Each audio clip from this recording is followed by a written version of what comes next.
নমস্কার বন্ধুরা, smart competitive স্কুলে তোমাদের সকলকে স্বাগত। আজকের ভিডিওটিতে আমরা আলোচনা করতে চলেছি বাছাই করা এমন 10টি অত্যন্ত গুরুত্বপূর্ণ জিকের প্রশ্ন যা আগামী যে কোনো কম্পিটিটিভ এক্সামের জন্য অত্যন্ত গুরুত্বপূর্ণ হতে চলেছে। তাহলে ভিডিওটিকে শেষ পর্যন্ত দেখার জন্য অনুরোধ রইল। আর এই ভিডিওর যে পিডিএফ, সেই পিডিএফ তোমরা আমার এই টেলিগ্রাম চ্যানেলে পেয়ে যাবে। তা দেখো প্রথম প্রশ্ন কি বলেছে, যে ভারতের কোন পারমাণবিক বিদ্যুৎ কেন্দ্রটি সম্পূর্ণ দেশীয় প্রযুক্তিতে তৈরি? Option A Tarapur Maharashtra, option B Kudankulam Tamil Nadu, option C Kalpakkam Tamil Nadu, option D Kaiga Karnataka. ঠিক আছে, কইগা মানে ওটা কইগা হবে। ঠিক আছে, অপশন উত্তর কি হচ্ছে? উত্তর হচ্ছে কলাপক্কম, যেটা তামিলনাড়ুতে রয়েছে। তাহলে এবার প্রশ্ন হচ্ছে সবচেয়ে প্রাচীনতম, ভারতবর্ষের প্রাচীনতম পারমাণবিক বিদ্যুৎ কেন্দ্র কোনটি? প্রাচীনতম যদি বলা হয় তাহলে এর উত্তর হবে তারাপুর। তারাপুর মানে হচ্ছে অপশন এ। ঠিক আছে, এর এর উত্তর হচ্ছে অপশন সি, কিন্তু যদি বলা হয় প্রাচীনতম তাহলে তার উত্তর হবে তারাপুর, যেটি মহারাষ্ট্রে রয়েছে। এটি কিন্তু আমেরিকার সহযোগিতায় তৈরি হয়েছে। ঠিক আছে, আর ভারতবর্ষে যদি বলা হয় যে পারমাণবিক কর্মসূচির জনক কে, তাহলে উত্তর হবে হোমি জাহাঙ্গীর ভাবা। হোমি জাহাঙ্গীর ভাবা। 2 নম্বর প্রশ্ন, বিখ্যাত বুলস আই শব্দটি নিচের কোন খেলার সাথে যুক্ত? Option A golf, option B shooting, option C polo, option D boxing. তাহলে এর অ্যান্সার হচ্ছে শুটিং। শুটিং বা তীরন্দাজি। যদি তীরন্দাজি থাকে তাহলে সেটাও কিন্তু অ্যান্সারে আসবে। ঠিক আছে, এবার দেখো যে অলিম্পিকে একক ব্যক্তিগত বিভাগে সোনা জিতেন কোন শুটার? যদি বলা হয় প্রশ্ন, তাহলে উত্তর হবে অভিনব বিন্দ্রা। 2008 সালে 2008 সালে বেজিং অলিম্পিকে এই কৃতিত্ব অর্জন করেন। ঠিক আছে, দেখো পরবর্তী প্রশ্ন, হরপ্পা সভ্যতার কোন কেন্দ্রে প্রাচীন পোতাশ্রয় বা বন্দর আবিষ্কৃত হয়েছে? Option A Kalibangan, option B Lothal, option C Mohenjodaro, option D Harappa. তাহলে প্রাচীন পোতাশ্রয় বা বন্দর তৈরি হয়েছে কোথায়? লোথালে, অপশন বি। লোথালটা কোন রাজ্যে রয়েছে বর্তমানে? বর্তমানে রয়েছে গুজরাট রাজ্যে। আর এই লোথাল কোন নদীর তীরে অবস্থিত? লোথাল হচ্ছে ভাগবা নদীর তীরে। ভাগবা নদীর তীরে। আর বাণিজ্য এই লোথালের মাধ্যমে কোন কোন দেশে বাণিজ্য চালানো হতো? মেসোপটেমিয়া এবং মিশর। আর এই লোথাল প্রথম কে আবিষ্কার করেন, কে খুঁজে বের করেন? 1954 সালে SR রাও। SR রাও তিনি এই লোথালকে আবিষ্কার করেন। এর মধ্যে একটা এক্সট্রা তথ্য তোমাদের জানতে হবে, যে মহেঞ্জোদারো এর অর্থ কি? মহেঞ্জোদারো এর অর্থ হচ্ছে মৃতের স্তূপ। এই মহেঞ্জোদারো কোন নদীর তীরে গড়ে উঠেছিল? সিন্ধু নদীর তীরে। তাহলে এতগুলো তথ্য তোমাদের প্রোভাইড করলাম, এগুলো কিন্তু সবগুলো খাতায় নোট ডাউন করবে, পরবর্তীতে যে কোনো পরীক্ষার জন্য খুব ইম্পর্টেন্ট এগুলো। নেক্সট প্রশ্ন, কোন মুঘল সম্রাটের শাসনকালকে মুঘল স্থাপত্যের স্বর্ণযুগ বলা হয়? মুঘল স্থাপত্যের স্বর্ণযুগ বলা হয়। Option A Akbar, option B Jahangir, option C Shahjahan, option D Aurangzeb. উত্তর কি হচ্ছে? উত্তর হচ্ছে শাহজাহান। কেন? তার কারণ এই শাহজাহানের সময়ই অনেকগুলো মানে তোমাদের হচ্ছে স্থাপত্য গড়ে উঠেছিল। কি কি সেই স্থাপত্যগুলো? তাজমহল, লাল কেল্লা, জামা মসজিদ, মতি মসজিদ। ঠিক আছে, এবং বিপুল পরিমাণে মার্বেলের ব্যবহার শুরু হয়েছে, যে কারণে এই মুঘল সম্রাট শাহজাহানকে মুঘল স্থাপত্যের স্বর্ণযুগ, সেই তার শাসনকালকে মুঘল স্থাপত্যের স্বর্ণযুগ বলে অভিহিত করা যায়। আর যদি বলা হয় জাহাঙ্গীর, জাহাঙ্গীরকে কি বলা হয়? জাহাঙ্গীর হলো মুঘল চিত্রকলার স্থপতি। ঠিক আছে, জাহাঙ্গীর। তাহলে উত্তর হচ্ছে, দেখো এখানে যে সম্রাট জাহাঙ্গীরের শাসনকালকে বলা হয় মুঘল চিত্রশিল্পের স্বর্ণযুগ। মুঘল চিত্রশিল্প যদি বলা হয় তাহলে জাহাঙ্গীর অ্যান্সার হবে। আর যদি বলা হয় যে মুঘল স্থাপত্যের স্বর্ণযুগ, তখন অ্যান্সার হবে শাহজাহান। ঠিক আছে, নেক্সট প্রশ্ন, ভারতের একমাত্র সক্রিয় ব্যারেন সক্রিয় সক্রিয় আগ্নেয়গিরি ব্যারেন দ্বীপ কোথায় রয়েছে? Option A Lakshadweep, option B Andaman ও নিকোবর দ্বীপপুঞ্জ, অপশন সি দমন এবং দিউ, অপশন ডি তামিলনাড়ু। উত্তর হচ্ছে আন্দামান এবং নিকোবর দ্বীপপুঞ্জ। এটা কিছুদিন আগে পর্যন্ত সুপ্ত ছিল, কিন্তু 1991 সালের পরে 1991 সালের পরে এটা আবার জেগে উঠেছে। সেই কারণে এটাকে বর্তমানে সক্রিয় আগ্নেয়গিরি হিসেবে ধরা হয়। ঠিক আছে, সক্রিয় আগ্নেয়গিরি হিসেবে ধরা হচ্ছে।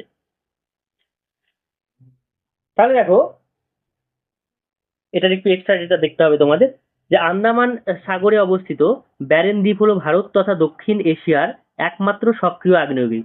1991 সালের পরে দীর্ঘকাল সুপ্ত থাকার পরে এটি আবার সক্রিয় হয়। তাহলে একমাত্র সক্রিয় আগ্নেয়গিরি হচ্ছে ব্যারেন দ্বীপ, যেটা আন্দামানে রয়েছে। আন্দামান দ্বীপপুঞ্জের সর্বোচ্চ শৃঙ্গের নাম স্যাডেল পিক। খুব ইম্পর্টেন্ট প্রশ্ন। এই দ্বীপপুঞ্জের সর্বোচ্চ শৃঙ্গের নাম হচ্ছে স্যাডেল পিক। নেক্সট প্রশ্ন, ভারতের কোন রাজ্যটি সবচেয়ে দীর্ঘ সমুদ্র উপকূল রেখা ধারণ করে? Option A Andhra Pradesh, option B Tamil Nadu, option C Maharashtra, option D Gujarat. উত্তর কি হবে? উত্তর হচ্ছে গুজরাট। কত কিলোমিটার? 1600 কিলোমিটার। 1600 কিলোমিটার। যদি বলা হয় সেকেন্ড পজিশনে কে রয়েছে? অন্ধ্রপ্রদেশ। উত্তর তখন হবে অন্ধ্রপ্রদেশ। এবার আরো একটা জিনিস জানতে হবে, যে মোট 9টি রাজ্য উপকূলবর্তী, মানে সমুদ্রের উপকূলবর্তী রাজ্যের সংখ্যা মোট কত? 9টি। ঠিক আছে, 9টি। তাহলে এবার এই প্রশ্ন আসতে পারে যে উপকূল রেখার দৈর্ঘ্য মোট কত? মোট কত মানে এই 9টি রাজ্য মিলে কত দৈর্ঘ্য অতিক্রম করেছে? উত্তর কি হবে? উত্তর হবে 7516 কিলোমিটার। 7516 কিলোমিটার। ঠিক আছে, পরবর্তী প্রশ্ন, সংবিধানের কোন তফসিলে ভারতের সরকারি ভাষা সমূহ তালিকাভুক্ত রয়েছে? উত্তর হচ্ছে, দেখো অপশনগুলো দেখো, সপ্তম তফসিল, অপশন বি অষ্টম তফসিল, অপশন সি নবম তফসিল, অপশন ডি দশম তফসিল। তাহলে কোন তফসিলে রয়েছে? এটা রয়েছে অষ্টম তফসিল। অষ্টম তফসিলে। এই অষ্টম তফসিলে মোট 14টি ভাষা ছিল স্বাধীনতার সময়, কিন্তু পরবর্তীতে আরো 8টি ভাষা যুক্ত হয়ে মোট হয়ে গেল 22টি ভাষা। কিন্তু বর্তমানে ইংরেজি ভাষা কিন্তু এর মধ্যে অন্তর্ভুক্ত নয়। ঠিক আছে, আর দশম তফসিল কিসের কথা বলেছে? দশম তফসিল, দশম তফসিল হচ্ছে দলত্যাগ বিরোধী আইন। ইংলিশ টার্মটাও মনে রাখবে, অ্যান্টি ডিফেকশন ল। দলত্যাগ বিরোধী আইন এই 10 নম্বর তফসিলে রয়েছে। ভারতীয় সংবিধানের মৌলিক কর্তব্য কোন দেশের সংবিধান থেকে নেওয়া হয়েছে? অপশন এ মার্কিন যুক্তরাষ্ট্র, option B Ireland, option C Soviet Union, option D Australia. তাহলে মৌলিক কর্তব্য যদি বলা হয় তাহলে এর অ্যান্সার হবে সোভিয়েত ইউনিয়ন বা ইউএসএসআর। আর মার্কিন যুক্তরাষ্ট্র থেকে কি নেওয়া হয়েছে? ইউএসএ থেকে নেওয়া হয়েছে তোমার মৌলিক মৌলিক অধিকার। মৌলিক অধিকার। ঠিক আছে, আর আয়ারল্যান্ডের সংবিধান থেকে কি নেওয়া হয়েছে? আয়ারল্যান্ডের সংবিধান থেকে নেওয়া হয়েছে নির্দেশমূলক নীতি। আচ্ছা দেখো তাহলে, 1973 সালে 42তম সংশোধনীর মাধ্যমে সর্দার শরণ সিং কমিটির সুপারিশে সংবিধানে মৌলিক কর্তব্যকে যুক্ত করা হয়। বোঝা গেল? পরবর্তী প্রশ্ন, গাড়ির পেছনের দৃশ্য দেখার জন্য রেয়ার ভিউ মিরর কোন ধরনের দর্পণ ব্যবহার করা হয়? অপশন এ উত্তল দর্পণ, অপশন বি অবতল দর্পণ, অপশন সি সমতল দর্পণ, অপশন ডি বেলনাকার দর্পণ। উত্তর হচ্ছে, গাড়ির যখন পেছনের দৃশ্য দেখা যাবে তখন উত্তল দর্পণ, মানে বাইরের দৃশ্যগুলোকে ভালোভাবে দেখা যাবে এবং ছোট আকারে দেখা যাবে, সেই কারণে উত্তল দর্পণ ব্যবহার করা হয়। আচ্ছা একই রকম ভাবে অবতল দর্পণ কোথায় কোথায় ব্যবহার করা হয়? অবতল দর্পণ ব্যবহার করা হয় দন্ত চিকিৎসায় এবং গাড়ির হেডলাইটে। হেডলাইট এবং রেয়ার ভিউ মিররের মধ্যে তফাৎটা বুঝতে পারলে তো? রেয়ার ভিউ মিরর হচ্ছে পেছনের গাড়িকে দেখার জন্য, যেটা কাচের মধ্যে থাকে। ঠিক আছে, আর হেডলাইট হচ্ছে সামনে যে আলো দেয়। ঠিক আছে, সেখানে কি ব্যবহার করা হয়? সেখানে ব্যবহার করা হয় অবতল দর্পণ। ঠিক আছে, তাহলে অবতল দর্পণ কোথায় কোথায় ব্যবহার করা হচ্ছে? দন্ত চিকিৎসায় এবং গাড়ির হেডলাইটে। ঠিক আছে, নেক্সট প্রশ্ন দেখো, আম কিংবা লেবু জাতীয় ফলে প্রধানত কোন অ্যাসিড পাওয়া যায়? এটা মূলত লেবুই হবে। মূলত কোন অ্যাসিড পাওয়া যাচ্ছে? Option A tartaric acid, option B citric acid, option C oxalic acid, option D lactic acid. তাহলে উত্তর হচ্ছে, আম কিংবা লেবু জাতীয় ফলে সাধারণত পাওয়া যায় সাইট্রিক অ্যাসিড। যদিও আম যদি পার্টিকুলারলি বলা হয়, আমের ক্ষেত্রে কিন্তু ম্যালিক অ্যাসিড অ্যান্সার হবে। ঠিক আছে, যদি শুধুমাত্র আম বলা হয় তাহলে এর অ্যান্সার ম্যালিক অ্যাসিড হবে। তাহলে কোন কোন ফলে কি কি পাওয়া যায় সেটা তোমাদের একটু জানতে হবে। লেবুতে পাওয়া যায় সাইট্রিক অ্যাসিড, আমে পাওয়া যায় ম্যালিক অ্যাসিড, তেঁতুলে পাওয়া যায় টার্টারিক অ্যাসিড, টমেটোতে পাওয়া যায় অক্সালিক অ্যাসিড, এবং দইয়ে পাওয়া যায় ল্যাকটিক অ্যাসিড। এই সমস্ত জিনিসগুলো তোমাদেরকে জানতে হবে।